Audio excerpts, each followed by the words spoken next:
بسم اللہ الرحمن الرحیم۔ السلام علیکم۔ حضور سیدنا غوث اعظم فرماتے ہیں، میں 10 برس کی عمر میں اپنے شہر کے مکتب میں حصول علم کے لیے جایا کرتا تھا۔ اس وقت میرے ساتھ ملائکہ بھی ہوتے تھے جو میرے آگے پیچھے میری حفاظت کی غرض سے چلتے تھے۔ جب میں مدرسہ پہنچتا تھا تو وہ بار بار منادی کرتے تھے، اللہ کے ولی کے لیے جگہ خالی کر دو۔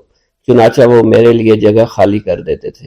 ایک مرتبہ میں نے ایک ایسے شخص کو دیکھا جس نے فرشتوں کی آواز سن کر کہا کہ یہ نہایت معزز گھرانے کا فرد ہے اور عن قریب اس کو وہ عظمت اور بزرگی حاصل ہوگی جس میں کوئی مزاحمت نہ ہوگی۔ اس کو ایسا قرب نصیب ہوگا کہ اس کو کوئی فریب نہ دے سکے گا۔ پھر 40 برس بعد میں نے اس شخص کو پہچانا، وہ شخص ابدالوں میں سے تھا۔ حضرت شیخ ابو سعود احمد بن ابی بکر سے مروی ہے، حضور سیدنا غوث اعظم نے فرمایا، میں 25 سال تک تنہا عراق کے بیابانوں میں پھرتا رہا۔ میں لوگوں کو نہ جانتا تھا، لوگ مجھے نہیں جانتے تھے۔ اسی دوران میرے پاس رجال الغیب اور جنات تشریف لائے جنہیں میں طریقت اور رسول اللہ کی تعلیم دیا کرتا تھا۔ ابتدا میں جب میں عراق میں داخل ہوا تو حضرت خضر میرے ہم سفر تھے اور میں انہیں اس وقت سے پہچانتا نہیں تھا۔ ان کے ساتھ میرا معاہدہ ہوا کہ میں ان کے کسی حکم کی خلاف ورزی نہیں کروں گا۔ ایک مرتبہ انہوں نے مجھے ایک جگہ بیٹھنے کا حکم دیا، میں اسی جگہ 3 سال بیٹھا رہا۔ سال میں ایک مرتبہ حضرت خضر میرے پاس تشریف لاتے اور فرماتے، یہی تیرا مقام ہے جہاں تجھے پہنچایا گیا ہے۔ اس عرصہ کے دوران تمام نفسانی خواہشات مجھ پر انسانی شکل میں وارد ہوئیں، لیکن اللہ نے مجھے ہر موقع پر استقامت عطا فرمائی اور مجھے ان خرافات سے بچائے رکھا۔ ابتدا میں میرا نفس مجاہدہ کا کوئی طریقہ اختیار کرتا تو میں اس پر قائم ہو جایا کرتا تھا اور کسی چیز کو قبول نہیں کرتا تھا۔ ایک طویل مدت تک اپنا گلا گھونٹتے ہوئے میں نے مدائن کے جنگلوں میں مجاہدات میں مشغول رہا۔ حضور سیدنا غوث اعظم فرماتے ہیں، میں نے اپنے نفس کو مختلف مجاہدوں اور ریاستوں اور مشقتوں میں ڈالے رکھا۔ 1 سال تک میں گری ہوئی چیزیں اٹھا کر کھاتا رہا، اسی دوسرے سال میں صرف پانی پر گزارا کرتا رہا اور تیسرے سال میں نے کچھ نہ کھایا اور نہ پیا نہ ہی سویا۔ ایک مرتبہ شدید سردی کی وجہ سے میں ایوان کسریٰ کے کھنڈرات میں سویا تو رات بھر میں 40 مرتبہ احتلام ہوا۔ میں نے ہر مرتبہ دریائے دجلہ پر جا کر غسل فرمایا، پھر نیند کے خوف سے محل کے اوپر ایک ویران جگہ پر چڑھ گیا اور وہاں 2 سال تک قیام کیا، حتیٰ کہ سردی کے سوا کوئی شے کھانے کو میسر نہیں تھی۔ حضور سیدنا غوث اعظم فرماتے ہیں، ہر سال ایک بزرگ آتے اور وہ مجھے اونی جبہ دے کر چلے جاتے۔ اسی طرح میں نے بے شمار طریقوں سے دنیا اور نفس سے چھٹکارا حاصل کرنے کی کوشش کی۔ لوگ مجھے دیوانہ سمجھتے تھے۔ میں برہنہ جسم جنگلوں میں چلا جاتا، کانٹوں پر لوٹا شور مچایا کرتا، میرے تمام بدن سے خون جاری ہو جایا کرتا۔ لوگ مجھے اٹھا کر شفا خانے لے جایا کرتے جہاں میری حالت مزید بگڑ جایا کرتی۔ ایک وقت ایسا آیا جب مجھ میں اور مردہ میں کوئی فرق نہ تھا۔ لوگ کفن لے آئے اور غسال کو بلوایا کہ وہ مجھے غسل دے۔ ابھی انہوں نے مجھے غسل دینے کے لیے ایک تختہ پر لٹایا، میری حالت درست ہو گئی، میں اٹھ کھڑا ہوا۔ طریقت کی ان پرخطر راہوں میں نہ تو میں کبھی خوف زدہ ہوا، نہ کبھی میرا نفس مجھ پر غالب پا سکا اور نہ ہی دنیا کی آسائش مجھے حیران کر سکی۔ حضور سید غوث اعظم فرماتے ہیں، شیطان نے میرے گرد بے شمار جال بچھائے۔ جب میں نے ان سے کہا یہ کیا ہے، اس نے کہا یہ دنیاوی آلائشیں ہیں اور میں ان جالوں میں سے تم لوگوں کا شکار کیا کرتا ہوں۔ میں نے 1 سال تک شیطان کا مقابلہ کیا، اس کے بچھائے ہوئے تمام جالوں کو ختم کیا۔ اس کے بعد میرے سینے کو کھول دیا گیا اور مجھ پر بے شمار خلائق ظاہر ہوئے۔ حضور سیدنا غوث اعظم فرماتے ہیں، میں نے دریافت کیا کہ یہ اللہ ایک کیسے ہے؟ جواب ملا، یہ خلق کے اسباب ہیں جو تم سے ملے ہوئے ہیں۔ میں سال بھر ان کی جانب متوجہ رہا یہاں تک کہ وہ مجھ سے جدا ہو گئے۔ جب مجھ پر باطن ظاہر ہوا تو میں اپنے قلب کو بہت سے علائق سے ملوث پایا۔ میں نے دریافت کیا یہ علائق کیا ہیں؟ جواب ملا، یہ تمہارے ارادے، تمہارے اختیارات ہیں۔ چنانچہ 1 سال تک ان کی جانب متوجہ رہا یہاں تک کہ وہ سب علائق مجھ سے دور ہو گئے اور میرا قلب ان غلاظتوں سے نجات پا گیا۔ حضور سیدنا غوث اعظم فرماتے ہیں، پھر میں نے توکل کے دروازے پر آیا، میرا مقصد پورا ہو، لیکن جب میں توکل کے دروازے پر پہنچا بے شمار لوگ وہاں موجود تھے۔ میں ہجوم کو چیرتا بڑھا اور شکر کے دروازے پر پہنچ گیا۔ یہاں بھی لوگوں کا جمع غفیر موجود تھا، اسے بھی چیرتا آگے بڑھا اور مشاہدہ کے دروازے پر پہنچ گیا۔ یہاں پر موجود ہجوم کو بھی چیرتا ہوا اندر داخل ہوا، حتیٰ کہ سب سے آخر میں مجھے فقر کے دروازے پر لا دیا گیا۔ فقر کا دروازہ خالی تھا۔ جب میں اس دروازے میں داخل ہوا تو دیکھا جن جن چیزوں کو میں نے ترک کیا تھا وہ سب یہاں موجود تھی۔ یہاں مجھے ایک بہت بڑے روحانی خزانے کی فتوحات سے نوازا گیا۔ میرے لیے تمام دنیا کے خزانے کھول دیے گئے، مجھے روحانی عزت، دائمی غنا اور خالص آزادی عطا فرمائی گئی۔ میری تمام چیزیں جو میری ہستی اور میری صفات سب معدوم ہو گئی تھی، وہ میری ہستی کی جگہ کسی اور نے لے لی تھی۔ حضرت شیخ ابو سعید مخزومی نے حضور سیدنا غوث اعظم کو خرقہ خلافت سے نوازا اور فرمایا، اے عبد القادر، یہ وہ خرقہ ہے جو حضور نبی کریم صلی اللہ علیہ وسلم نے سیدنا علی المرتضیٰ کو عطا فرمایا۔ سیدنا علی المرتضیٰ نے یہ خرقہ خواجہ حسن بصری کو عطا فرمایا، جس سے ہوتا ہوا یہ مجھ تک پہنچا، اور یہ تمہاری امانت تھی جو میں نے تم تک پہنچا دی۔ حضور سیدنا غوث اعظم نے جب خرقہ مبارک کو زیب تن کیا تو آپ پر بے شمار انوار و تجلیات کی بارش ہونا شروع ہو گئی۔ میرا یہ قدم تمام اولیاء کرام کی گردن پر ہے۔ ایک مرتبہ محلہ حلبہ میں اپنے مہمان خانے میں واعظ فرماتے ہوئے حضور سیدنا غوث اعظم پر اچانک حالت کشف طاری ہوئی۔ آپ رحمت اللہ علیہ نے فرمایا، میرا یہ قدم ہر ولی اللہ کی گردن پر ہے۔ یہ ارشاد سن کر تمام اولیاء اللہ نے اپنی گردنیں جھکا دیں۔ صلحائے امت نے اس کی توضیح فرمائی ہے کہ آپ رحمت اللہ علیہ کے عہد مبارک اور بعد میں قیامت تک آپ کی عطا کے بغیر ولی اللہ ولایت کے درجے پر فائز نہیں ہو سکتا۔ سلطان الہند حضرت خواجہ معین الدین چشتی المعروف خواجہ غریب نواز اس وقت خراسان کے پہاڑوں پر مجاہدات میں مشغول تھے۔ انہوں نے بھی حضور سیدنا غوث اعظم کا ارشاد گرامی سن کر اپنی گردن جھکا دی اور یوں عرض گزار ہوئے، آپ کے قدمین شریفین میرے سر اور میرے آنکھوں پر ہیں۔ حضور سیدنا غوث اعظم فرماتے ہیں کہ میں 10 برس کی عمر میں اپنے شہر کے مکتب میں حصول علم کے لیے جایا کرتا تھا۔ اس وقت میرے ساتھ ملائکہ بھی ہوتے تھے جو میرے آگے پیچھے میری حفاظت کے لیے چلتے تھے۔ جب میں مدرسہ پہنچتا تو یہ منادی کرتے تھے، اللہ کے ولی کے لیے جگہ خالی کر دو، چنانچہ وہ میرے لیے جگہ خالی کر دیتے تھے۔ ایک مرتبہ میں نے ایک ایسے شخص کو دیکھا جس نے فرشتوں کی آواز سن کر کہا، جس میں کوئی مزاحمت نہ ہوگی، کہ یہ ایک نہایت معزز گھرانے کا فرد ہے اور عن قریب اس کو وہ عظمت حاصل ہوگی جس میں کوئی مزاحمت نہ ہوگی، اور اس کو ایسا قرب نصیب ہوگا کہ اس کو کوئی فریب نہ دے سکے گا۔ پھر 40 برس بعد میں نے اس شخص کو پہچانا، وہ شخص ابدالوں میں سے تھا۔ حضرت شیخ ابو سعود احمد بن بکر حریمی سے مروی ہے کہ حضور سیدنا غوث اعظم نے فرمایا کہ میں 55 سال تک تنہا عراق کے بیابانوں میں پھرتا رہا، میں لوگوں کو نہ جانتا، لوگ مجھے نہ جانتے۔ اسی دوران میرے پاس رجال الغیب اور جنات تشریف لاتے جنہیں میں طریقت اور اصول کی تعلیم دیتا تھا۔ ابتدا میں جب میں عراق میں داخل ہوا تو حضرت خضر میرے ہم سفر بنے، اور بعد میں اس وقت ان کو پہچانتا نہ تھا، اور اس کے ساتھ میرا معاہدہ ہوا کہ میں ان کے کسی حکم کی خلاف ورزی نہیں کروں گا۔ ایک مرتبہ انہوں نے مجھے ایک جگہ بیٹھنے کا حکم دیا اور میں اس جگہ 3 سال تک بیٹھا رہا۔ سال میں ایک مرتبہ حضرت خضر میرے پاس تشریف لاتے، فرماتے کہ یہی تیرا مقام ہے جہاں تجھے پہنچایا گیا ہے۔ اس عرصہ کے دوران تمام نفسانی خواہشات مجھ پر انسانی شکل میں وارد ہوئیں، لیکن اللہ عز و جل نے مجھے ہر موقع پر استقامت عطا فرمائی اور مجھے ان خرافات سے بچائے رکھا۔ ابتدا میں میرا نفس مجاہدہ کا کوئی طریقہ اختیار کرتا تو میں اس پر قائم ہو جاتا اور کسی چیز کو قبول نہ کرتا تھا۔ ایک طویل مدت تک اپنا گلا گھونٹتے ہوئے میں مدائن کے جنگلوں میں مجاہدات میں مشغول رہا۔ حضور سیدنا غوث اعظم فرماتے ہیں کہ میں نے اپنے نفس کو مختلف مجاہدوں، مختلف ریاضتوں اور مختلف مشقتوں میں ڈالے رکھا۔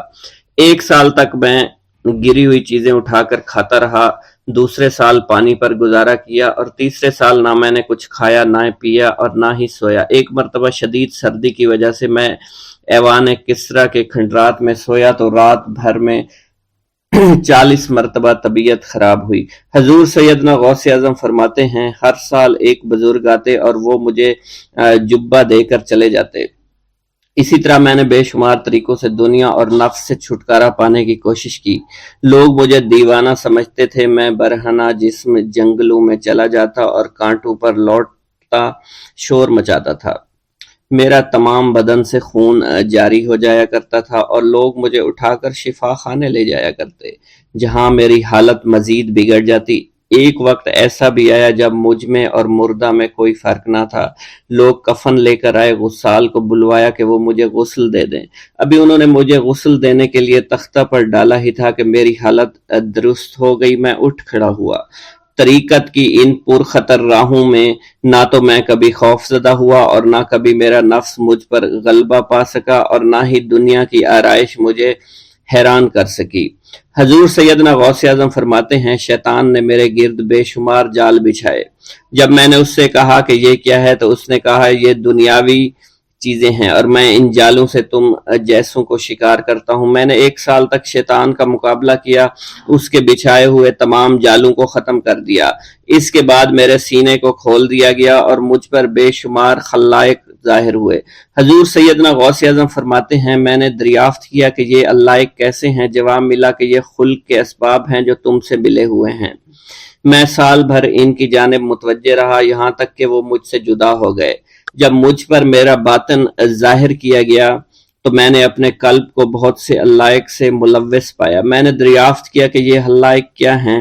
جواب ملا، یہ تمہارے ارادے، تمہارے اختیارات ہیں۔ چنانچہ 1 سال تک ان کی جانب متوجہ رہا کہ وہ مجھ سے دور ہو گئے۔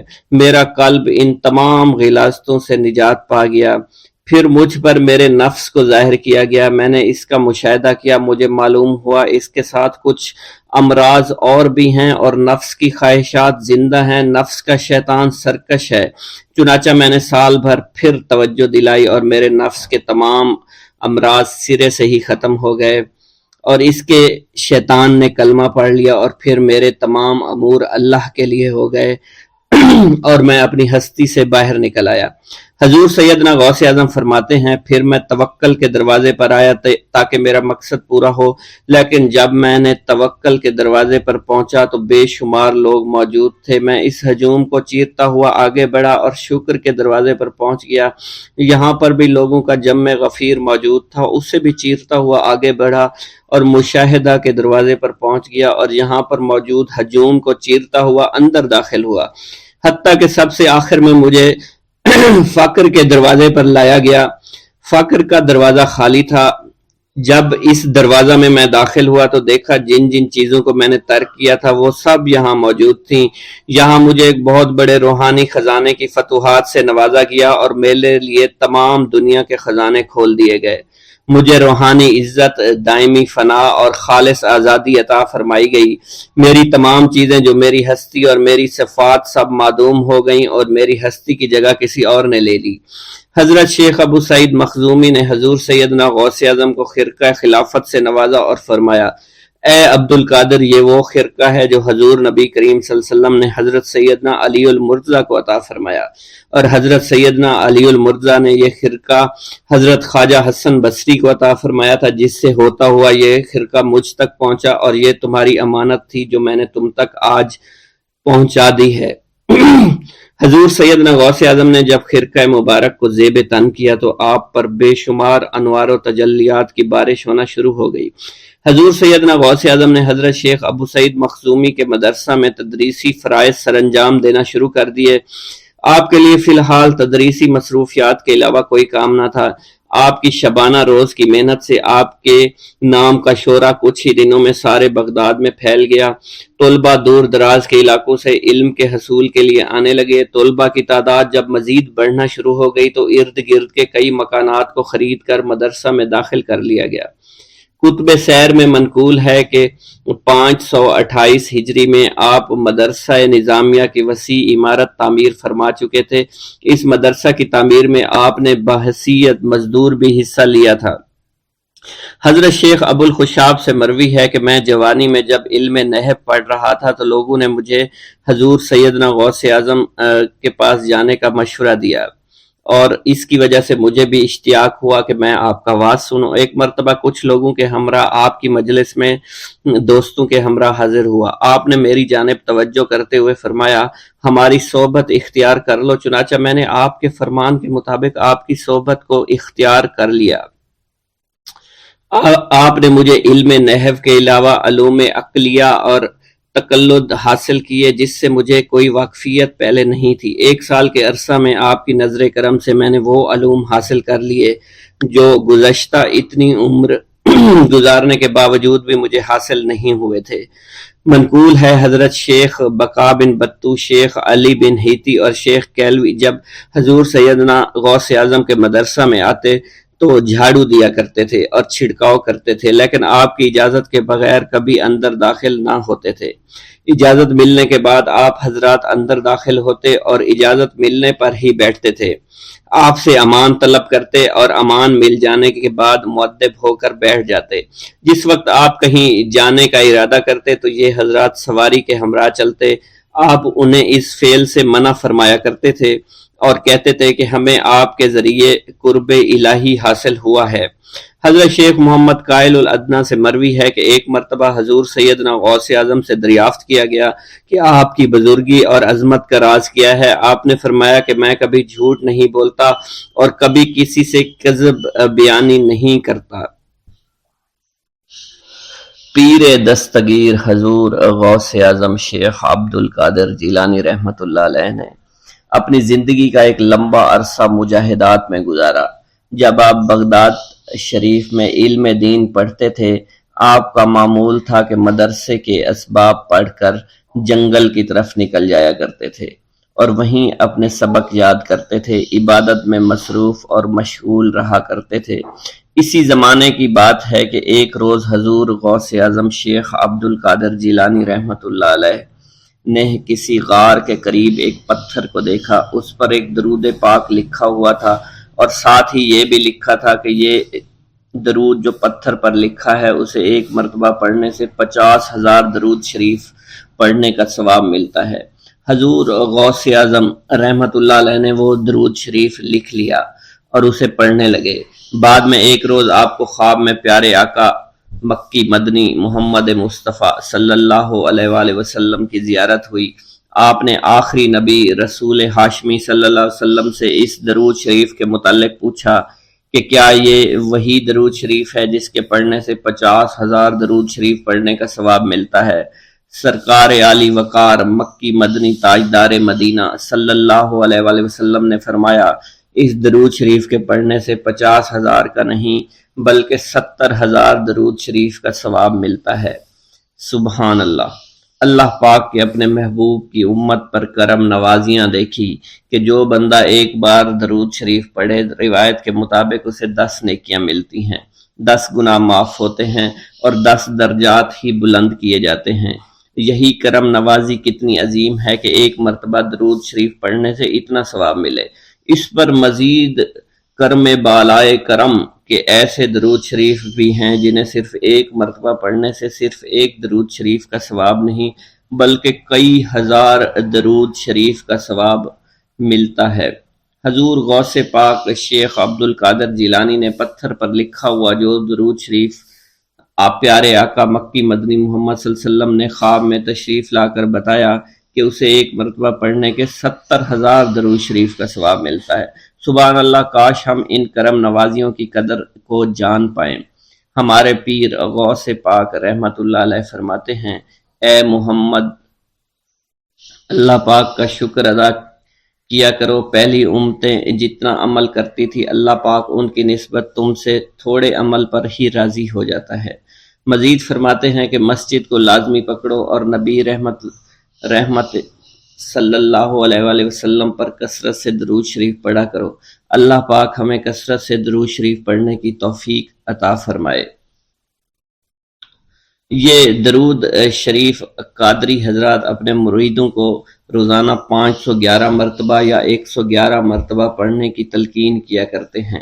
یہ درود شریف رحمت خداوندی کا خزانہ ہے، لہٰذا جو شخص اس درود شریف کو روزانہ 111 مرتبہ تاحیات پڑھتا رہے گا وہ رحمت خداوندی سے مالا مال ہو جائے گا، اور جو شخص روزانہ اس درود پاک کو کم از کم ایک بار ضرور پڑھیں اس سے ہزاروں نعمتیں حاصل ہوں گی۔ نمبر 1، رزق میں برکت ہوگی، تمام کام آسمان سے ہو جائیں گے، رضا کے وقت کلمہ نصیب ہوگا، موت کے وقت جان کنی کی سختی سے محفوظ رہے گا، قبر میں وسعت ہوگی، کسی کی محتاجی نہیں رہے گی، مخلوق خدا اس سے محبت کریں گے۔ ناظرین کرام، اس سے معلوم ہوا کہ اس درود پاک اور اس سے برکت حاصل کرنے کے لیے اسے روزانہ ہمیں پڑھنا چاہیے۔ اس کے علاوہ رسول اکرم صلی اللہ علیہ وسلم کے قرب اور اس کی زیارت کے لیے بھی یہ درود شریف بہت مؤثر ہے۔ مگر آپ اگر رزق کی کمی کا شکار ہیں، پریشانی اور مشکلات میں گھرے ہوئے ہیں تو اس درود کو اپنا معمول بنا لیجئے۔ تمام بھائی جو حضور غوث پاک سے عشق و محبت کرتے ہیں، حضور غوث پاک کو مانتے ہیں، وہ کمنٹ باکس میں یا غوث اعظم لکھ دیجئے۔ اللہ ہمارے رزق، مال و جان اور عزت میں برکت عطا فرمائے اور ہماری مغفرت عطا فرمائے۔ بغداد میں رہتے ہوئے بیت اللہ شریف کی زیارت۔ حضرت شیخ ابو صالح سے منقول ہے، حضرت شیخ ابو مدین مغربی نے مجھے حضور سیدنا غوث اعظم کی خدمت میں بغداد فقر کی تعلیم کے لیے بھیجا۔ آپ نے مجھے 20 دن تک اپنے خلوت خانہ کے دروازے پر بٹھائے رکھا اور 20 روز گزرنے کے بعد مجھے قبلہ رو ہونے کا حکم دیا۔ جب میں قبلہ رو ہو گیا، آپ نے فرمایا، اے ابو صالح اس طرف دیکھو۔ چنانچہ جب میں نے اس جانب دیکھا، آپ نے فرمایا، کیا دیکھ رہے ہو؟ میں نے عرض کیا، بیت اللہ شریف میری نظروں کے سامنے ہے۔ آپ نے مجھے حکم دیا کہ اب مغرب کی سمت دیکھو۔ میں نے اپنا چہرہ مغرب کی جانب کیا تو آپ نے دریافت فرمایا، کیا دیکھ رہے ہو؟ میں نے عرض کیا، میں اپنے مرشد پاک حضرت ابو مدین کو دیکھ رہا ہوں۔ ایک مرتبہ سنان نامی عیسائی پادری نے غوث اعظم کی محفل میں حاضر ہو کر سلام عرض کیا اور حاضرین میں کھڑے ہو کر بیان دیا کہ میں یمن کا رہنے والا ہوں۔ میں نے ارادہ کیا میں اسلام قبول کروں۔ اسی دوران میرے دل پہ یہ خیال پیدا ہوا کہ میں اس دور کی سب سے بڑی شخصیت کے دست مبارک پر کلمہ پڑھوں۔ اس سوچ کے دوران مجھے نیند آ گئی۔ خواب میں مجھے حضرت سیدنا عیسیٰ علیہ السلام کی زیارت نصیب ہوئی۔ آپ نے مجھ سے ارشاد فرمایا کہ تم بغداد شریف چلے جاؤ اور شیخ عبد القادر جیلانی کے دست حق پر اسلام قبول کرو، کیونکہ اس وقت وہ روئے زمین پر تمام لوگوں میں افضل و اعلیٰ ہیں۔ حضرت شیخ عمر الکیمانی رحمۃ اللہ علیہ سے منقول ہے، ایک مرتبہ حضرت سیدنا غوث اعظم کی خدمت میں 13 لوگ دائرہ اسلام میں داخل ہونے کے لیے حاضر ہوئے۔ ان لوگوں نے بیان کیا کہ ہم عرب کے عیسائی ہیں، ہم نے کلمہ پڑھنے کا ارادہ کیا، ابھی سوچ رہے تھے کہ کسی مرد کامل کے دست حق پر کلمہ پڑھیں، ہمیں ہاتف غیب سے آواز سنائی دی کہ بغداد جا کر شیخ عبد القادر جیلانی کے دست مبارک پر کلمہ پڑھو۔ حضرت ابو الحسن علی سے منقول ہے، فرماتے ہیں ایک مرتبہ ایک جماعت کثیر کے ہمراہ حضرت سیدنا غوث اعظم کی زیارت باسعادت کے لیے روانہ ہوا۔ اسی دوران بے شمار لوگ میرے پاس آتے رہے، اپنی مشکلات کے حل کے لیے مجھ سے کہتے رہے، میں حضور سیدنا غوث اعظم سے ان کی سفارش کروں گا۔ حضرت ابو الحسن علی بن ملاعب القواس فرماتے ہیں رستے میں ایک بد اخلاق لڑکا بھی ہمارے قافلے میں شامل ہو گیا۔ مجھے اس کا علم تھا کہ یہ اکثر و بیشتر ناپاک رہتا ہے اور بول و براز کے بعد استنجا بھی نہیں کرتا۔ حسن اتفاق کے حضور سیدنا غوث اعظم سے بھی رستہ میں ملاقات ہو گئی۔ حضرت ابو الحسن علی فرماتے ہیں میں نے حضور سیدنا غوث اعظم کی خدمت میں لوگوں کے پیغامات پہنچائے اور پھر مجھ سمیت میرے ساتھ تمام موجودہ لوگوں نے آپ کے ہاتھ مبارک کو ازراہ عقیدت چومنا شروع کر دیا۔ وہ فرماتے ہیں جب اس بد اخلاق لڑکے نے حضور صلی اللہ علیہ وسلم حضور سیدنا غوث اعظم رحمۃ اللہ علیہ کا ہاتھ مبارک چوما تو بے ہوش ہو کر زمین پر گر پڑا۔ جب اس کو ہوش آیا تو اس کے چہرہ پر داڑھی نمودار ہو چکی تھی اور اس نے آپ کے دست حق پر توبہ کی، پھر اس کا شمار نیکوں میں ہوا۔ حضرت شیخ زین الدین فرماتے ہیں میں نے حضور سیدنا غوث اعظم سے علم حاصل کیا۔ اللہ عز و جل نے مجھے 1 سال میں اتنا علم دیا کہ دوسروں کو وہ علم 20 سال میں بھی نصیب نہ ہوا ہوگا۔ میں نے آپ سے مصر جانے کی اجازت طلب کی تو آپ نے فرمایا دمشق پہنچ کر غازیوں کو مصر میں داخل ہونے کے لیے تیار پائے گا تاکہ اس پر قابض ہو جائیں، مگر ان سے کہنا وہ ہرگز کامیاب نہیں ہوں گے، ہاں دوسری مرتبہ وہ ضرور کامیاب ہوں گے۔ حضرت شیخ زین الدین فرماتے ہیں جب میں دمشق پہنچا میں نے وہی حال پایا، آپ نے بیان فرمایا، میں نے ان سے کہا تو وہ نہ رکے۔ جب میں مصر پہنچا میں نے خلیفہ کو ان کو مقابلے کے لیے تیار کیا، میں نے خلیفہ سے کہا گھبراؤ نہیں، تم کامیاب ہو جاؤ گے۔ جب غازی مصر پہنچے تو ان کو شکست ہوئی۔ شیخ زین الدین فرماتے ہیں خلیفہ نے مجھے اپنا ندیم خاص مقرر کر دیا اور اپنے ہر راز سے مجھے واقفیت دے دی۔ پھر دوسری مرتبہ غازی آئے، انہوں نے مصر پر قبضہ کر لیا۔ مجھے حضور سیدنا غوث اعظم کے قول کے مطابق ہر ایک سے 1.5 لاکھ دینار ملے۔ مجھے مصر میں ہر خاص و عام میں مقبولیت حاصل ہو چکی تھی اور بے شمار لوگ میرے وعظ سے مستفیض ہونے لگے تھے۔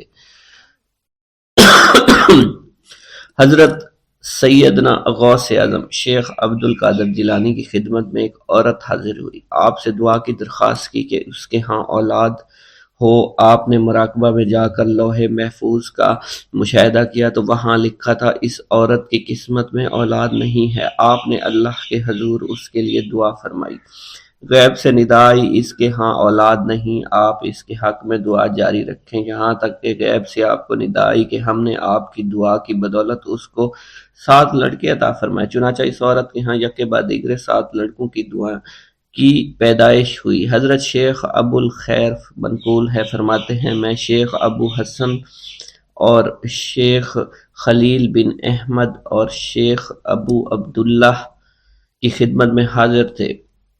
آپ نے فرمایا تم سب اپنی اپنی حاجات بیان کرو، میں انشاءاللہ تمہاری حاجات پوری کروں گا۔ شیخ ابو سعود نے کہا کہ میں ترک دنیا اختیار کرنا چاہتا ہوں۔ شیخ ابو قائد نے کہا میں مجاہدی کی قوت چاہتا ہوں۔ شیخ ابوالزاز نے کہا کہ میں خوف الہی چاہتا ہوں۔ شیخ فارسی نے کہا اللہ کے ساتھ میرا ایک حال ہے جسے میں کھو بیٹھا میں چاہتا ہوں کہ میرا وہ حال لوٹ آئے۔ شیخ جمیل نے کہا میں حفظ وقت چاہتا ہوں۔ شیخ عمر نے کہا کہ میں علم کی زیادتی چاہتا ہوں۔ حضرت شیخ ابو الخیر محفوظ فرماتے ہیں حضور سیدنا غوث اعظم نے فرمایا انشاءاللہ تم سب کی حاجات جلدی پوری ہوں گی۔ چنانچہ آپ کا قول پورا ہوا اور تمام لوگوں کی حاجات پوری ہوئی ماں سوائے شیخ خلیل کے، کیونکہ حضرت شیخ خلیل نے قطبیت مانگی تھی جس کا ابھی وقت نہیں آیا تھا۔ حضرت ابو سعود فرماتے ہیں حضرت شیخ حماد دباس کی خدمت میں حاضر ہو کر عرض کیا حضور میں ملک شام کی جانب مال تجارت لے کر جانا چاہتا ہوں اور میرا یہ قافلہ تیار ہے، میرے پاس 700 دینار کا مال ہے۔ حضرت شیخ حماد دباس نے فرمایا اگر تم اس سال سفر کرو گے تو تم سفر میں ہی قتل کر دیے جاؤ گے اور تمہارا تمام مال و اسباب لوٹ لیا جائے گا۔ حضرت حماد باس کی بات سن کر وہ تاجر حضور سیدنا غوث اعظم کی خدمت میں حاضر ہوا اور حضرت حماد باس کی بات بیان کر دی۔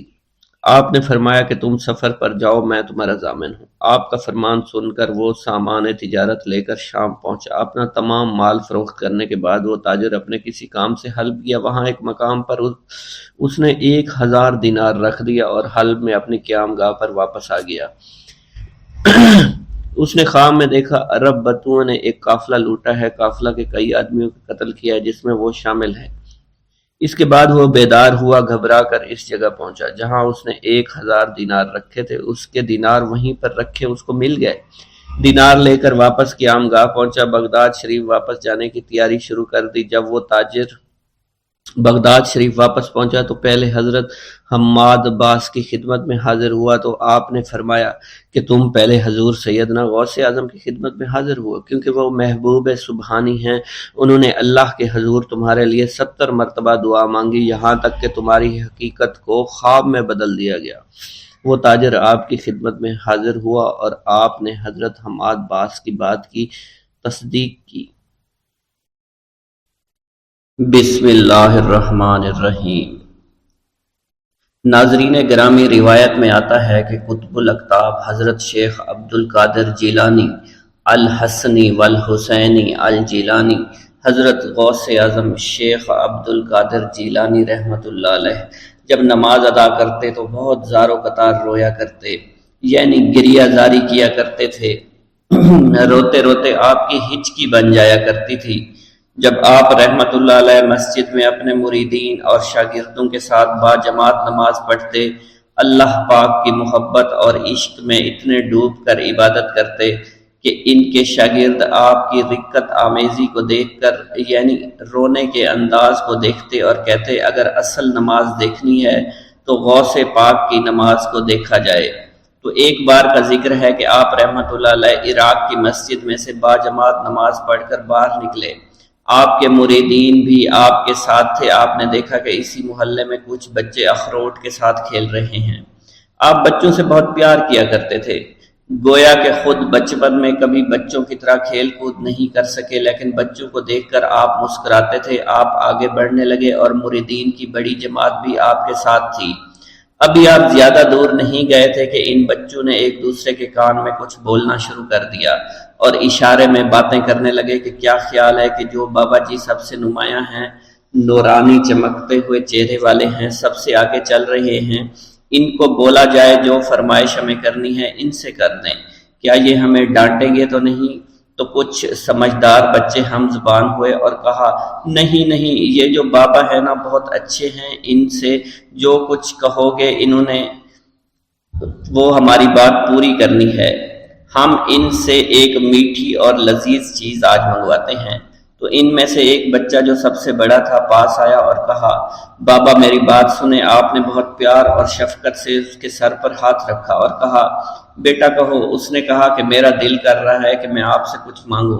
آپ نے فرمایا کہ کہو بیٹا کیا چاہتے ہو؟ وہ کہنے لگا کہ مجھے آپ اس فلاں جلیبی والے سے جلیبی لا کر دے سکتے ہیں، میرا کھانے کا بہت دل کر رہا ہے۔ میں چلا جاتا لیکن بابا میری باری آنے والی ہے، جب تک میں جلیبی لے کر وہاں آؤں گا میری باری چلی جائے گی۔ آپ رحمت اللہ علیہ کے وہاں کے مشہور بزرگ بڑے سردار لوگ ہیں، آپ کے خادمین آپ کے نوکر بننے کے لیے جان کی بازی لگانے کو تیار رہتے ہیں۔ ادھر وہ بچے آپ کے رتبے کو بھی دیکھ رہے تھے اور یہ بھی دیکھ رہے تھے کہ آپ کون سی شخصیت ہے، لیکن پھر بھی اتنے سارے لوگوں کو چھوڑ کر آپ سے وہ بچہ کہتا ہے کہ بابا مجھے جلیبی لا کر دے دیں۔ بابا جی نے کہا کہ ٹھیک ہے میں لا کر دے دیتا ہوں۔ آپ کا ایک مرید آپ کے پاس آیا اور کہا حضرت آپ کیوں اس بات پر توجہ دے رہے ہیں، آپ اس بچے کی فرمائش پر جلیبی لا رہے ہیں؟ حضرت آپ پر میری جان قربان ہو، میں اس بچے کو جلیبی لا کر دے دیتا ہوں۔ آپ رحمت اللہ علیہ نے اسے اپنے ہاتھ کے اشارے سے منع فرمایا اور کہا اس نے مجھ سے کہا ہے نا تو میں ہی اس کی خواہش کو پورا کروں گا۔ پھر آپ رحمت اللہ علیہ اس جلیبی والے کے پاس تشریف لے گئے اور جلیبی والا کچھ دیر پہلے اداس بیٹھا ہوا تھا۔ آپ رحمت اللہ علیہ اس کی دکان میں تشریف لے گئے تو وہ خوشی خوشی سے جھومنے لگا۔ آپ رحمت اللہ علیہ نے اس جلیبی والے سے جلیبی لی، اس نے خوشی خوشی آپ رحمت اللہ علیہ کے ہاتھوں میں جلیبی تھما دی۔ وہ آدمی لگ بھگ 70 سال کا تھا، اس بڑھاپے میں بھی وہ کام کرنے پر مجبور تھا۔ اس کی آنکھوں میں آپ رحمت اللہ علیہ کو دیکھ کر آنکھوں سے آنسو آ گئے۔ اس نے روتے ہوئے کہا اللہ کا لاکھ لاکھ شکر ہے، اس نے میری دعا سن لی۔ آپ نے میری دکان میں قدم رکھے تو کئی دنوں سے آپ کے انتظار میں یہاں بیٹھا ہوا تھا۔ میں جانتا تھا کہ آپ ضرور میری دکان پر تشریف لائیں گے۔ آپ رحمت اللہ علیہ نے فرمایا تمہیں کیسے پتا تھا کہ میں تمہاری دکان پر آؤں گا؟ وہ کہنے لگا کہ حضرت عرصہ ہوا ہے، کئی مہینوں سے میرا کاروبار نہیں چل رہا تھا، میرا کاروبار دن بدن ٹھپ ہوتا جا رہا تھا، فاقوں تک کی نوبت آ گئی تھی۔ مجھے اپنی فکر نہیں تھی لیکن اپنے چھوٹے چھوٹے بچوں کی تھی۔ اس بڑھاپے میں اللہ تعالیٰ نے اولاد تو دی لیکن ان کو پالنے کا کوئی بندوبست نہیں ہو رہا تھا۔ میں نے اپنی اس پریشانی کا ذکر کسی سے کیا تو اس نے کہا کہ عراق کے ایک شہر میں چلے جاؤ، وہاں پر کوئی ایک فقیر ہے، اس سے دعا کراؤ، وہ جس کے لیے دعا کرتے ہیں اس کا کام بن جاتا ہے۔ میں اتنا پریشان تھا کہ اس آدمی کے کہنے پر اس فقیر سے ملنے چلا گیا۔ اس کی تلاش کر کے میں نے اس سے کہا تم میرے لیے دعا کرو تاکہ میرے کاروبار میں ترقی ہو جائے اور میرے رزق میں برکت ہو جائے اور تنگ دستی دور ہو جائے تاکہ میں بیوی بچوں کا پیٹ پال سکوں۔ فقیر مجھے دیکھ کر کہنے لگا کہ تم پیران پیر غوث اعظم دستگیر رحمت اللہ علیہ کو نہیں جانتے؟ میں نے کہا میں نہیں جانتا۔ وہ کہنے لگا حیرت ہے کہ تمہیں یہ پتہ نہیں کہ تم ان کو جانتے ہی نہیں کہ ولیوں کے سردار ہیں۔ میں تو بہت چھوٹا سا فقیر ہوں، میری دعاؤں میں اتنا اثر نہیں کہ وہ غوث اعظم رحمت اللہ علیہ ہیں، جس کے لیے بھی دعا کریں اس کا بیڑا پار ہو جایا کرتا ہے، اور جب اس دور میں غوث پاک رحمت اللہ علیہ خود موجود ہے تو پھر ہمارا کیا مقام ہوگا ان کی دعا کے آگے؟ ہماری دعا کچھ بھی نہیں ہے۔ میں نے کہا اگر یہ بات ہے کہ آپ سے بڑا کوئی بزرگ ہے تو مجھے بتائیے کہ غوث پاک رحمت اللہ علیہ مجھے کہاں ملیں گے اور میں کہاں جاؤں ان سے ملنے کے لیے؟ وہ کہنے لگا کہ وہ جیلان میں ہیں، تم ادھر جاؤ، ہماری کیا جرت کہ آپ کے لیے دعا کریں۔ آپ رحمت اللہ علیہ جس کے لیے بھی دعا فرماتے ہیں اس کا بیڑا پار ہو جاتا ہے اور اس کو کہیں بول جانے کی ضرورت نہیں ہوتی۔ حضور جب اس فقیر نے مجھے یہ بات کہی تو فوراً جیلان شریف میں آ گیا اور یہاں پر میں نے آپ کی تلاش شروع کی۔ آج دیکھیے آپ خود بخود میری دکان پر تشریف لائے ہیں۔ اب دیکھیے کہ آپ کے آنے سے کیسا نور میری دکان میں آ گیا ہے۔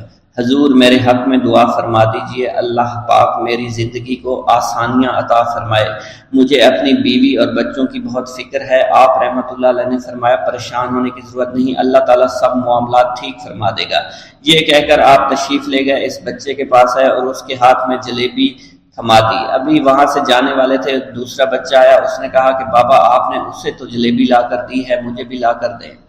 آپ نے اس سے بھی تسلی دی اور کہا میں تمہیں بھی جلیبی لا کر دے دیتا ہوں بیٹا۔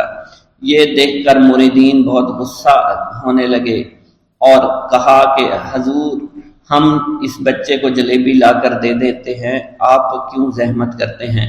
لیکن آپ نے فرمایا نہیں، یہ بچے مجھ سے کہہ رہے ہیں نا، میں ان کا نہیں ٹال سکتا۔ حضور آپ بہت مصروف شخصیت ہے، کیوں ان چھوٹے بچوں کی باتیں سن رہے ہیں؟ آپ نے ہاتھ کے اشارے سے انہیں روکا اور فرمایا اللہ تعالیٰ نے ہمیں جس کام کے لیے چنا ہے بس وہ کام ہی ہم کر رہے ہیں، تم لوگ اللہ پاک کی حکمت کو نہیں سمجھ رہے۔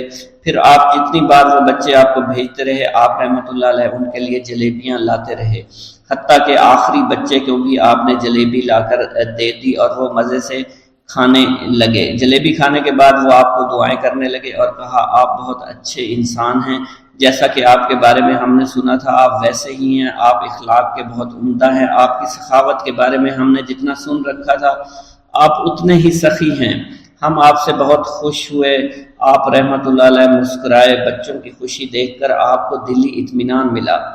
اب ایک اور نماز کا وقت ہو رہا تھا، آپ نے مریدین سے کہا کہ چلو نماز پڑھنے کے لیے مسجد میں چلتے ہیں۔ وہ سب مل کر مسجد میں چلے گئے اور اللہ کی عبادت میں مصروف ہو گئے۔ ایک گاؤں کے بارے میں کہا جاتا تھا کہ جہاں قدرت کی بے پناہ نعمتیں تھیں، اللہ پاک نے وہاں کے لوگوں کو مالا مال کیا ہوا تھا۔ ایسی نعمتیں کہ جن نعمتوں کو دیکھ کر انسان اکثر مغرور ہو جایا کرتے ہیں، مگر وہاں پر کچھ مسلمان تھے اور سب سے بڑی اور بری بات یہ تھی کہ وہاں کے تمام لوگ کافر تھے۔ وہ کفار اپنی دولت پر بہت فخر کیا کرتے تھے کیونکہ ان میں ہر ایک انسان بہت دولت مند تھا، ہر ایک کے پاس بے بہا پیسے تھے، کسی کو پیسوں کی کمی نہیں تھی۔ وہاں کے سردار کی ایک اکلوتی بیٹی تھی جس کو سردار بے پناہ پیار کرتا تھا۔ اس سردار کی بیٹی بے پناہ مغرور، ظالم، گھمنڈی تھی۔ وہاں پر غریب لوگ صرف مسلمان ہی تھے، تمام کافر ایک دوسرے کی مدد کیا کرتے تھے، لیکن مسلمانوں کی مدد کرنے والا وہاں پر کوئی نہ تھا۔ وہاں پر انہیں کوئی دیکھنے والا نہ تھا۔ سردار کی بیٹی کو کالے جادو میں خوب مہارت حاصل تھی اور وہ جادو کی وجہ سے وہاں پر رہنے والے غریبوں پر بہت ظلم کیا کرتی تھی۔ تمام مسلمان اس سے بے حد پریشان تھے اور وہ لوگوں کو غلام بناتی اور مزدور بناتی تھی۔ اگر ان میں کوئی اس کی بات نہ مانتا تو اس کو قیدی بنا کر اپنے اشاروں پر نچایا کرتی تھی۔ اس بستی میں چونکہ اکا دکا مسلمان تھے جن کا کوئی پرسان حال نہیں تھا، کوئی بھی ان کو بچانے والا نہیں تھا۔ جب وہ سردار کی بیٹی کے ظلم حد سے بڑھ گئے تو مسلمانوں میں سے ایک بوڑھے شخص نے اللہ کے حضور گڑ گڑا کر دعائیں کی، اے اللہ ہمارے چند نسلیں جو یہاں پر بچی ہوئی ہیں ان نسلوں کو تو بچا لے۔ یہ سردار کی بیٹی جس نے ہمارا جینا دشوار کر رکھا ہے، یہاں کوئی بھی انسان ہمارا حال نہیں پوچھتا، اور نہ ہی ہمارے پاس مال و دولت ہے اور نہ ہی ہمارے پاس جسمانی طاقت بچی ہے۔ یا اللہ ہمارے لیے کوئی ایسا بندہ بھیج جو نہ صرف طاقتور ہو بلکہ اس جادوگرنی یعنی سردار کی بیٹی کو بھی ہرا سکے۔ اللہ رب العزت نے اس بوڑھے کی دعا کو قبول فرمایا اور یوں اس جگہ پر ایک اللہ والے کو بھیج دیا، اور وہ اللہ والے ایسے ہی بستی میں داخل نہیں ہوئے بلکہ ایک دن کچھ عجیب واقعہ ہوا۔ ان کافروں کا سردار جنگل میں سیر سپاٹے کرتے ہوئے نکلا تھا، بڑی شان سے چلتا ہوا وہ سفر کر رہا تھا۔ اچانک ایک زہریلا سانپ اس کے سامنے آیا۔ اس زہریلے سانپ نے بادشاہ کو ڈس لیا اور وہ بے ہوش ہو کر زمین پر گر پڑا اور تڑپنے لگا۔ اس کے جو ساتھی تھے انہوں نے جب اپنے سردار کو یوں تڑپتا ہوا دیکھا اور سردار کی غیر حالت دیکھی تو کہ جسے ایک زہریلے سانپ نے کاٹ لیا ہے، تو وہ فوراً اسے اٹھا کر گھر لے آئے تاکہ اسے بچانے کے لیے کچھ کیا جا سکے۔ اس لڑکی نے اپنے باپ کی جب یہ حالت دیکھی تو اپنے آس پاس کے بڑے بڑے حکیموں کو بلایا، لیکن عجیب بات یہ تھی کہ لاکھ کوشش کے باوجود زہر نکالنے میں سارے ناکام ہو رہے تھے اور زہر تیزی کے ساتھ اس کے جسم میں پھیلتا چلا جا رہا تھا۔ لیکن اسی وقت وہاں ایک درویش کی آمد ہوئی، ایک اللہ والے آئے، ان اللہ پاک نے اس مقصد کے تحت وہاں بھیجا تھا۔ اس اللہ کے ولی نے سردار کے گھر پر پہنچ کر دروازے کو کھٹکھٹایا۔ نوکروں نے پوچھا کون ہو، کس سے ملنا ہے؟ اس نے کہا میں نے سنا ہے کہ یہاں کے سردار کو سانپ نے ڈس لیا ہے۔ نوکر کہنے لگے کہ تمہیں کیسے پتا چلا کہ یہاں کے سردار کو سانپ نے ڈس لیا ہے؟ تم تو ہمیں اجنبی لگتے ہو، ہم نے تمہیں آج تک یہاں نہیں دیکھا ہے۔ اس نے کہا میں مسافر ہوں اور مجھے خبر ملی ہے کہ یہاں کے سردار کو ایک زہریلے سانپ نے ڈس لیا ہے اور کوئی بھی اس کا علاج نہیں کر پا رہا۔ نوکروں نے کہا تم کون ہو؟ اللہ والے نے کہا میں حکیم ہوں اور میں ان کے علاج کی غرض سے یہاں آیا ہوں۔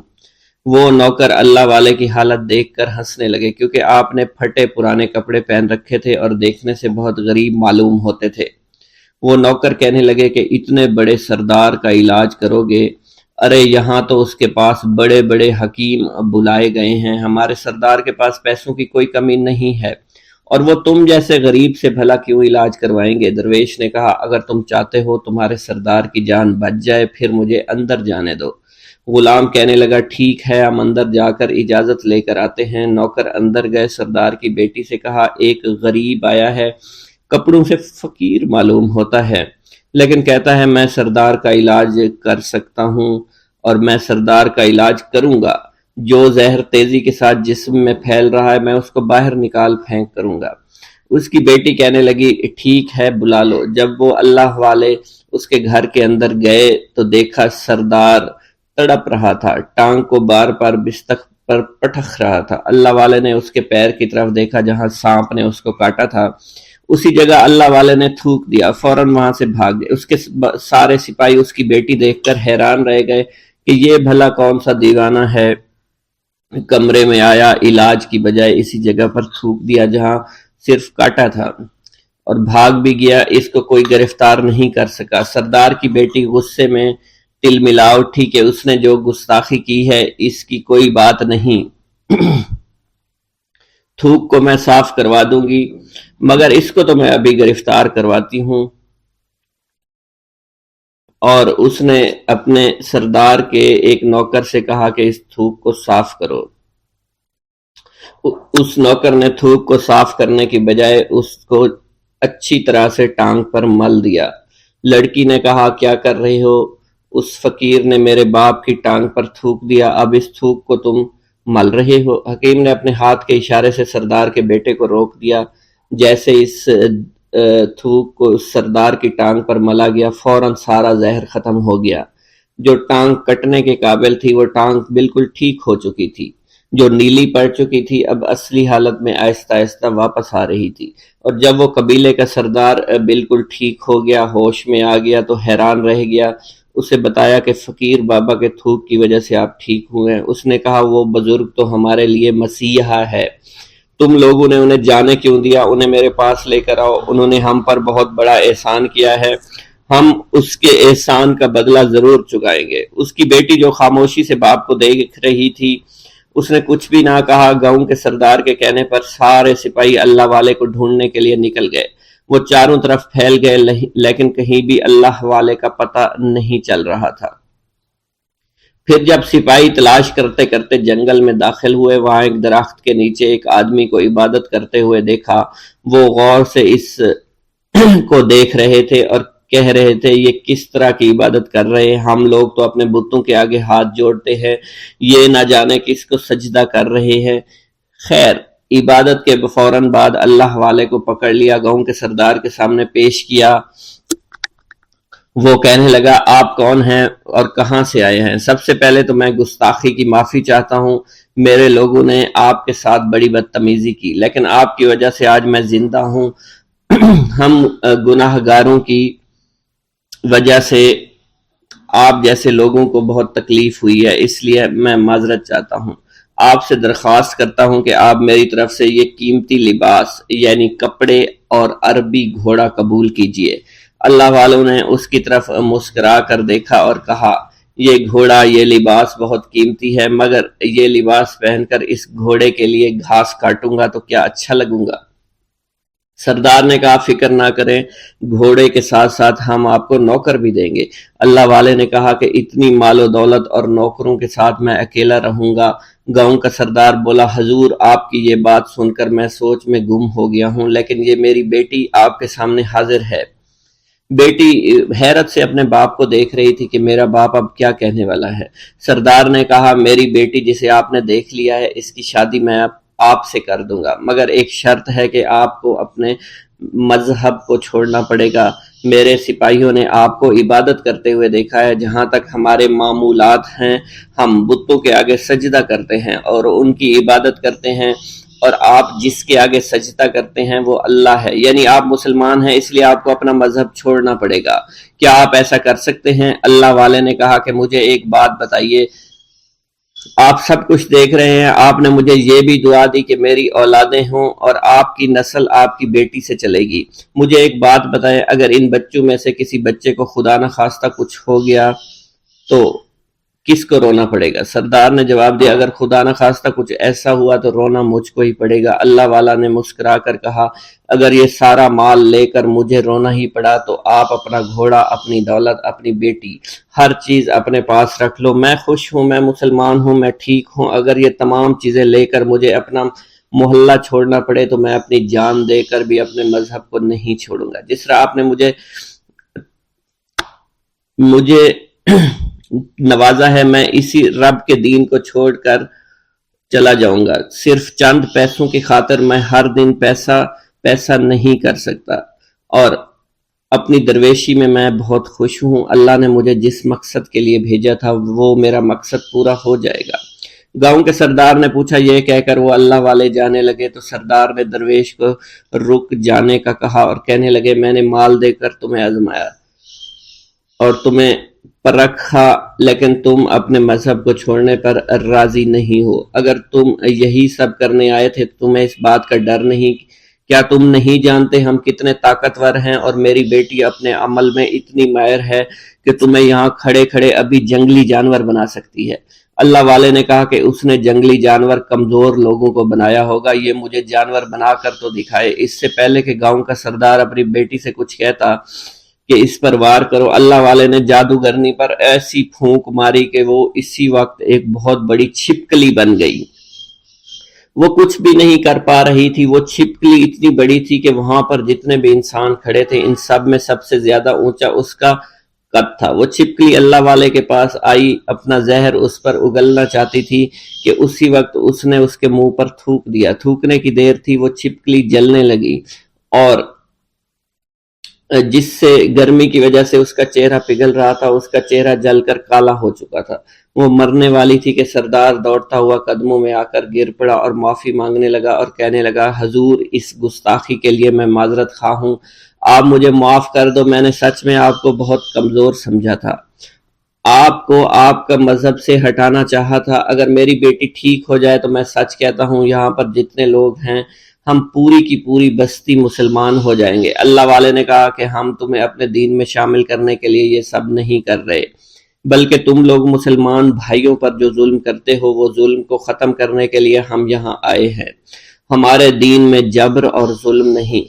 اگر تمہارے بیٹی سے انسان بن کر سدھر جاتی ہے تو اس کو اس کی اصلی حالت میں لانے کے لیے میں خود کو اللہ کی بارگاہ میں پیش کروں گا اور دعا کروں گا۔ سردار کہنے لگا کہ ہاں میری بیٹی اصلی حالت میں اگر آ جائے تو پھر ہم کسی پر ظلم و ستم نہیں کریں گے، اور میں دل سے اپنی بیٹی کے لیے معافی چاہتا ہوں۔ آج سے یہ کوئی بھی جادو ٹونا اور مسلمانوں کو تنگ نہیں کرے گی اور نہ ہی کسی مسلمان پر یہ ظلم اور جبر کرے گی۔ بس آپ اسے دوبارہ سے انسان بنا دے۔ اللہ والا نے چھپکلی پر دوبارہ سے پھونک ماری تو پھر سے انسان بن گئی اور اللہ والے کے قدموں سے وہ لپٹ گئی، کہنے لگی مجھے معاف کر دیجئے، مجھے معاف کر دیجئے، میں نے اپنے آپ کو بہت طاقتور سمجھا۔ اس لڑکی کا آدھا چہرہ جل چکا تھا اور کالا ہو چکا تھا۔ وہ کہنے لگی کہ آج اپنے باپ کے ساتھ میں آپ کے دست مبارک پر مسلمان ہونا چاہتی ہوں۔ میں وعدہ کرتی ہوں کہ آج سے اس بستی پر کوئی بھی کافر کسی مسلمان کے ساتھ بدتمیزی نہیں کرے گا، زیادتی نہیں کرے گا، ظلم اور جبر نہیں کرے گا، بلکہ ہم سب یہاں مل جل کر رہیں گے اور بھائی چارے کے ساتھ رہیں گے۔ ہم سب مسلمان ہو جائیں گے اور پھر یوں اللہ والے کے ہاتھوں پوری بستی کا سردار اور اس کی بیٹی نے اسلام قبول کر لیا اور سردار نے اللہ والے سے اپنی بیٹی کا نکاح کر دیا اور پھر اس بستی میں ہمیشہ کے لیے امن و امان قائم ہو گیا۔ بسم اللہ الرحمن الرحیم۔ منقول ہے کہ حضور سیدنا غوث اعظم کے زمانہ میں ایک مقرب کی ولایت سلب کر لی گئی۔ سب چھوٹے بڑے اس کو حقارت کی نگاہ سے دیکھنے لگے۔ اس نے 360 اولیاء اللہ سے التجا کی کہ وہ اس کے حق میں دعا فرمائیں، لیکن اس کا نام لوح محفوظ پر اشتیاق کی فہرست میں لکھ دیا گیا۔ ان اولیاء اللہ نے اس کو بتایا کہ تم کامیاب نہیں ہوں گے۔ اس کے چہرے کا رنگ سیاہ پڑ گیا۔ اس شخص نے حضور سیدنا غوث اعظم شیخ عبد القادر جیلانی کی خدمت میں حاضر ہو کر دعا کی درخواست کی۔ آپ نے فرمایا تم اللہ عز و جل کی بارگاہ میں مردود ہو گئے ہو، مگر میں تمہیں اللہ کے اذن میں مقبول بنا سکتا ہوں۔ پھر حضور سیدنا غوث اعظم نے اس کے لیے بارگاہ الہی میں دعا فرمائی تو غیب سے ندا آئی، کیا تمہیں معلوم ہے کہ تم سے پہلے بھی 360 اولیاء اللہ اس کے لیے سفارش کر چکے ہیں، لیکن اس کا نام لوح محفوظ پر اشتیاق کی فہرست میں لکھا جا چکا ہے۔ یا الہی تو مردود کو مقبول، مقبول کو مردود بنانے پر قادر ہے۔ اگر تیری منشا یہی ہے تو نے اس کو مقبول بنانے کے لیے مجھ سے دعا کیوں کروائی؟ غیبی ندا آئی، اے عبد القادر، اسے میں نے تمہارے سپرد کیا، تم اسے جو چاہے بنا دو۔ چنانچہ آپ کی دعا سے وہ پھر سے بارگاہ الہی میں مقبول ہو گیا۔ حضرت شیخ ابو صالح سے منقول ہے، حضرت شیخ ابو مدین مغربی نے مجھے حضور سیدنا غوث اعظم شیخ عبد القادر جیلانی کی خدمت میں بغداد فقر کی تعلیم کے لیے بھیجا۔ آپ نے مجھے 20 دن تک اپنے خلوت خانہ کے دروازہ پر بٹھائے رکھا اور 20 روز گزرنے کے بعد مجھے قبلہ رو ہونے کا حکم دیا گیا۔ جب میں قبلہ رو ہو گیا آپ نے فرمایا اے ابو صالح اس طرف دیکھو۔ چنانچہ میں نے اس جانب دیکھا تو آپ نے فرمایا کیا دیکھ رہے ہو؟ میں نے عرض کیا بیت اللہ شریف میری نگاہوں کے سامنے ہے۔ آپ نے مجھے حکم دیا کہ اب مغرب کی سمت دیکھو۔ میں نے اپنا چہرہ مغرب کی جانب کیا تو آپ نے فرمایا کہ اب کیا دیکھ رہے ہو؟ میں نے عرض کیا کہ میں اپنے مرشد پاک حضرت ابو مدین کو دیکھ رہا ہوں۔ ایک مرتبہ سنان نامی عیسائی پادری نے حضور سیدنا غوث اعظم کی محفل میں حاضر ہو کر سلام عرض کیا۔ حاضرین کھڑے ہو کر بیان دیا کہ میں یمن کا رہنے والا ہوں، میں نے ارادہ کیا کہ میں اسلام قبول کروں گا۔ اسی دوران میرے دل میں خیال پیدا ہوا میں اس دور کی سب سے بہترین شخصیت کے دست مبارک پر کلمہ پڑھوں۔ اسی سوچ کے دوران مجھے نیند آ گئی۔ خواب میں مجھے حضور سیدنا عیسیٰ کی زیارت نصیب ہوئی۔ آپ علیہ السلام نے مجھ سے ارشاد فرمایا، بغداد چلے جاؤ، شیخ عبد القادر کے دست حق پر اسلام قبول کرو، کیونکہ اس وقت وہ روئے زمین پر تمام لوگوں میں افضل اور اعلیٰ ہیں۔ حضرت شیخ عمر الحکیمانی سے منقول ہے، ایک مرتبہ حضور سیدنا غوث اعظم کی خدمت میں 13 لوگ دائرہ اسلام میں داخل ہونے کے لیے حاضر ہوئے۔ ان لوگوں نے بیان کیا کہ ہم عرب کے عیسائی ہیں اور ہم نے کلمہ پڑھنے کا ارادہ کر لیا ہے۔ ابھی یہ سوچ ہی رہے تھے کہ کس مرد کامل کے دست حق پر کلمہ پڑھیں گے۔ ہمیں ہاتف غیب سے آواز سنائی دی کہ بغداد جا کر شیخ عبد القادر جیلانی کے دست مبارک پر کلمہ پڑھو۔ حضرت شیخ زین الدین ابو الحسن علی بن ابی طاہر سے مروی ہے، فرماتے ہیں میں نے حضور سیدنا غوث اعظم سے علم حاصل کیا۔ اللہ عز و جل نے مجھے 1 سال میں اتنا علم دیا کہ دوسروں کو وہ علم 20 سال میں بھی نصیب نہ ہوا ہوگا۔ میں نے آپ سے مصر جانے کی اجازت طلب کی۔ آپ نے فرمایا تو دمشق پہنچ کر غازیوں کو مصر میں داخل ہونے کے لیے تیار پائے گا تاکہ اس پر قبضہ ہو جائے، مگر ان سے کہنا کہ وہ ہرگز کامیاب نہ ہوں گے، ہاں دوسری مرتبہ وہ کامیاب ہو جائیں گے۔ حضرت شیخ زین الدین فرماتے ہیں جب میں دمشق پہنچا میں نے وہی حال پایا جو آپ نے بیان فرمایا تھا۔ میں نے ان سے کہا تو وہیں نہ رکے۔ جب میں مصر پہنچا تو میں نے خلیفہ کو ان کو مقابلے کے لیے تیار پایا۔ میں نے خلیفہ سے کہا گھبراؤ نہیں، کامیاب ہو جاؤ گے۔ وہ فرماتے ہیں خلیفہ نے مجھے اپنا ندیم خاص مقرر فرمایا اور اپنے ہر راز سے مجھے واقفیت دے دی۔ پھر دوسری مرتبہ غازی آئے، انہوں نے مصر پر قبضہ کر لیا۔ مجھے حضور سیدنا غوث کے قول کے مطابق ہر ایک سے 1.5 لاکھ دینار ملے۔ مجھے مصر میں ہر خاص و عام میں مقبولیت حاصل ہوئی اور بے شمار لوگ میرے واعظ سے مستفید ہونے لگے۔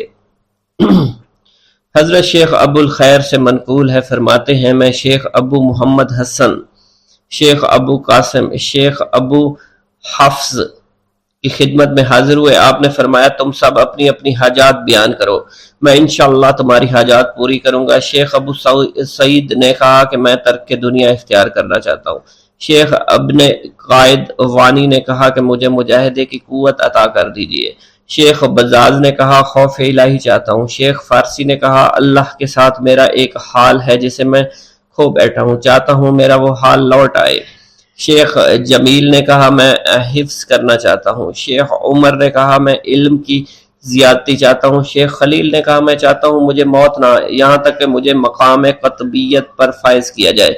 شیخ ابو البرکات نے کہا کہ میں محبت الہی میں استغراق چاہتا ہوں۔ شیخ ابو عبداللہ نے کہا کہ میں نائب وزیر بننا چاہتا ہوں۔ شیخ ابو مفتوح نے کہا کہ میں خلیفہ کے گھر کا استاد بننا چاہتا ہوں۔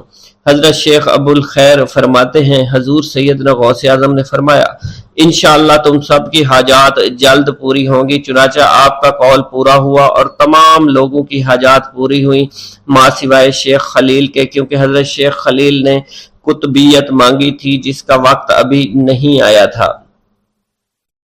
حضرت ابو السعد عبداللہ سے مروی ہے کہ میری کنواری بیٹی فاطمہ گھر کی چھت پر چڑھی تو اسے کوئی چیز اٹھا کر لے گئی۔ اس وقت میری بیٹی کی عمر 16 برس تھی۔ میں حضور سیدنا غوث اعظم شیخ عبد القادر جیلانی کی خدمت میں حاضر ہوا اور سارا ماجرا ان کے گوش گزار کر دیا۔ آپ نے فرمایا تم آج رات کو کرخ کے ویرانے میں جاؤ اور تل خمس 5واں ٹیلا کے پاس جا کر بیٹھ جاؤ اور اپنے ارد گرد دائرہ کھینچ لو۔ دائرہ کھینچتے وقت بسم اللہ علی نیت عبد القادر کے الفاظ پڑھنا۔ جب رات بڑھے گی جنوں کے گروہ مختلف شکلوں میں تیرے نزدیک سے گزریں گے، تم انہیں دیکھ کر خوف زدہ مت ہونا۔ جب صبح ہو جائے گی تو جنوں کا بادشاہ ایک جماعت کے ہمراہ گزرے گا، وہ تجھ سے تیری حاجت پوچھے گا، تو اسے بتانا عبد القادر نے بھیجا ہے اور میری حاجت یہ ہے۔